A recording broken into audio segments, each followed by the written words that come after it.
In 2013, Jehovah's Witness leaders filed a criminal complaint against a young human rights advocate named Johnny Velcilla. They accused him of, and I'll put the Finnish name on the screen, but they accused him of incitement against a group of people, Finland's version of hate speech crime. So we'll see a picture on the screen of the Finnish legal team and the subtitle Incitement Against a Group of People. So Jehovah's Witnesses claim that by exposing harmful practices inside their organization, Johnny was breaking the law. Well, 12 years later, that accusation explodes in their face. There are no probable grounds to support the suspicion that Velcilla committed incitement against a group of people. And this is a statement as of most recent. The Finnish Prosecutor General's office made that statement. So when a religion tries to silence a critic, sometimes they accidentally shine a spotlight on themselves. Well, first of all, who is Johnny Velcilla? And here's something important right from the start. Johnny is not an ex-Jehovah's Witness. He never belonged to the religion. Johnny is a social policy researcher and human rights advocate. He served as the executive director of the UUT, Support for Victims of Religion, and UUT helps people harmed by high control religious groups of all kinds, not just Jehovah's Witnesses. And back in 2013, as part of his work, Johnny began documenting serious issues inside Jehovah's Witnesses. Judicial committees, shunning, the blood ban, silencing of sexual abuse victims, the role of women, children living in fear because of Armageddon, invasive questioning from elders, corporal punishment, psychological pressure, and a system that prioritizes reputation over human rights. And here's a quote right from Avoid JW. It says, "I wrote a series of reports on serious issues within Jehovah's Witnesses based on evidence, internal manuals, and personal testimony." Johnny. These reports went straight to Finland's ombudsman for children and straight on to the radar of Jehovah's Witness leadership. Johnny wasn't attacking a religion he left. He was reporting on harm he saw. And that made him even harder for Watchtower to discredit. So, the witness leaders responded the way many authoritarian systems respond to criticisms. They tried to criminalize it. They filed a hate speech complaint, not a civil lawsuit. This is a criminal accusation. And if successful, Johnny could have faced penalties under Finland's hate speech laws. It was an attempt to silence a whistleblower. But here's the twist. The police initially refused to investigate. They even wrote a 19-page explanation supporting Johnny. Yet, the leadership of Watchtower pushed the complaint up the chain, all the way to Finland's Prosecutor General, the highest criminal authority in the country. And when you drag the state into your religious drama, you might not like what they find. Well, this accusation didn't just disappear. It lived inside Finland's legal system for 12 years. A constant pre-trial criminal cloud over Johnny's head. 12 years of reviews, evidence gathering, expert statements, and legal evaluations. Not a case in a drawer, an active file tied to his name. And it all started because he documented what countless former witnesses have lived through. Well, let's move on to the Prosecutor General's investigation. We'll take a look at the Avoid JW headlines, women's status, children's rights, silencing victims, privacy violations, shunning, psychological violence, the blood doctrine, and education. And here's the beautiful irony. By accusing Johnny, Jehovah's Witnesses forced Finland to investigate their own internal practices at the highest possible level. Now, the Prosecutor General, he reviewed internal JW instruction manuals, testimony from a former elder, testimony from a current elder, expert reports from a psychotherapist treating ex-Jehovah's Witnesses. He also reviewed survivor statements, legal and academic material, and Johnny's own documentation. And you're going to hear one phrase over and over again. It's called objective basis. And I'm going to put that on the screen, what objective basis means.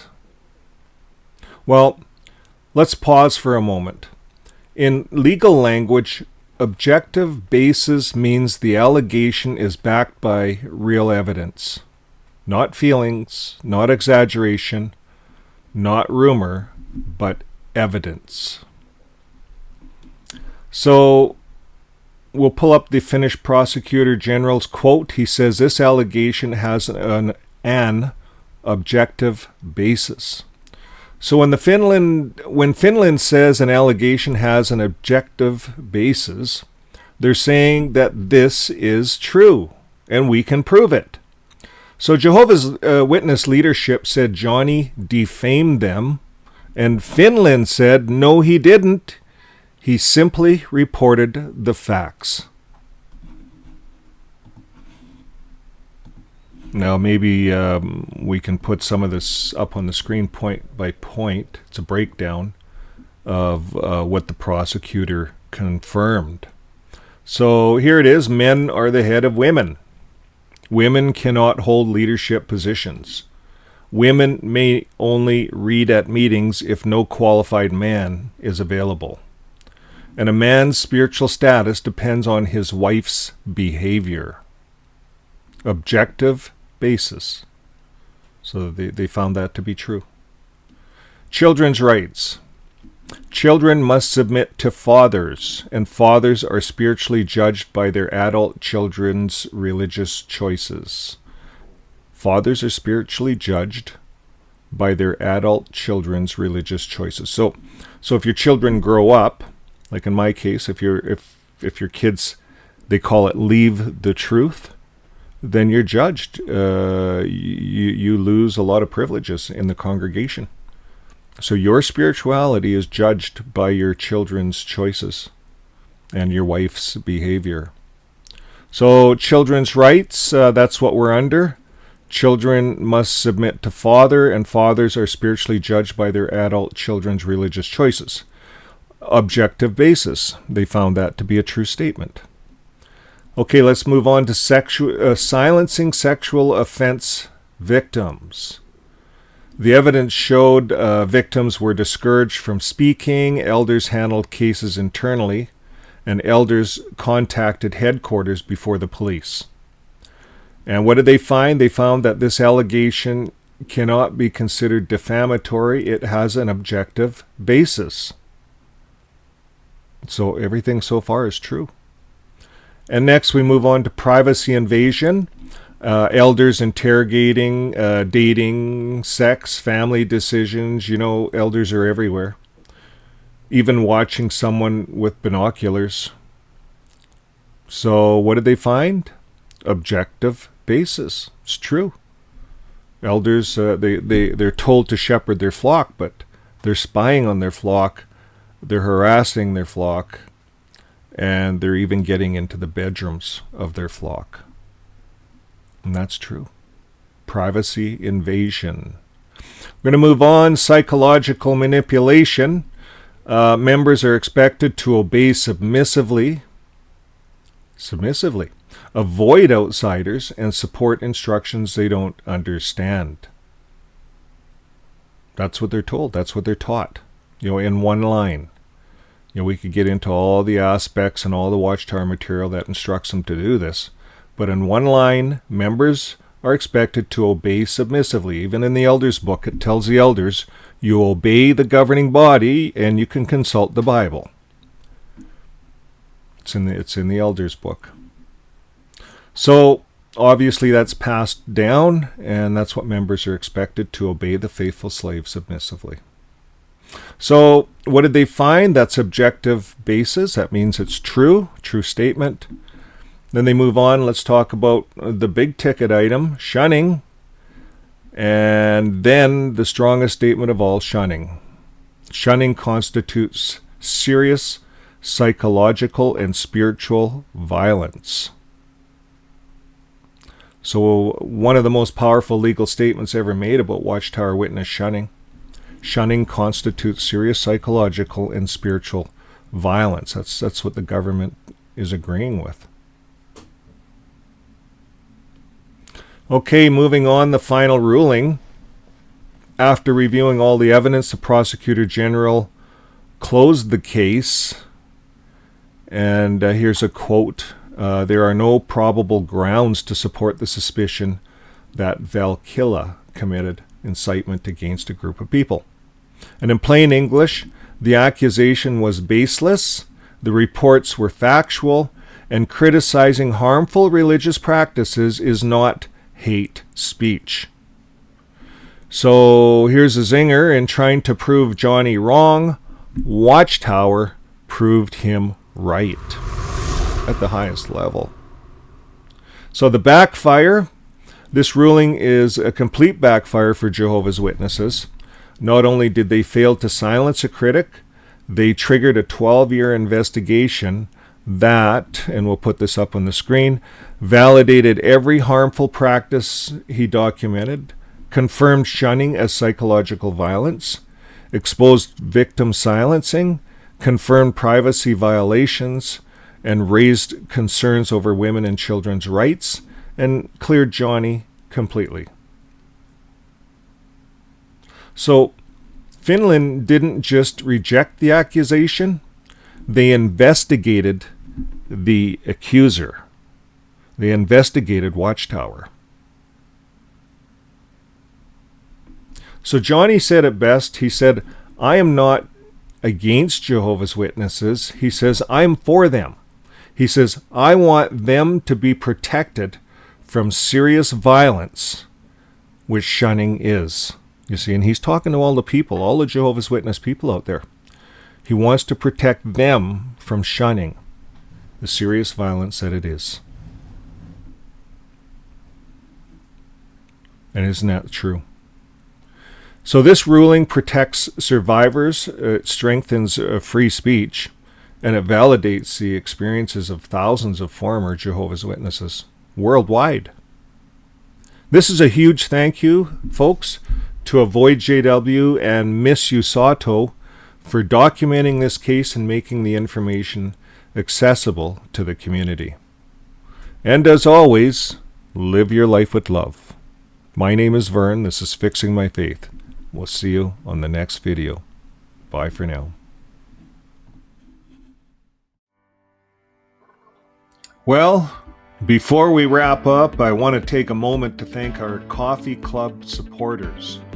These are the folks who help keep Fixing My Faith going. And I'm scrolling through them right now. And if you see your name, thank you for standing with us. But here's the thing. The best way you can support us is absolutely free. Over almost 60% of our viewers are not subscribed. So if you've been watching and getting value out of these videos, hitting that subscribe button tells YouTube to share this with more people who need it. So subscribe, like, and share.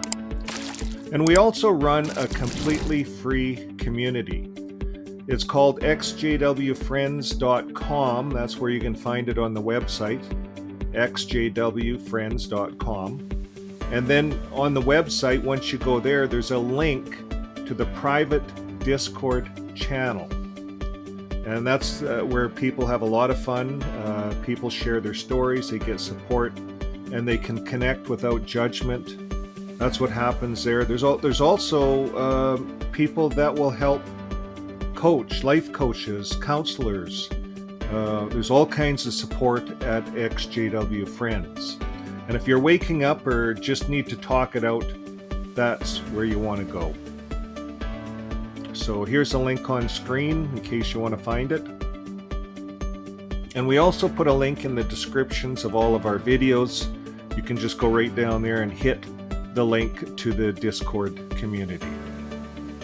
So whether you are supporting through the coffee club or just clicking, liking, and subscribing, it all helps spread the message. And we want you to know that we appreciate you. Live your life with love, and I'll see you on the next video. Bye for now.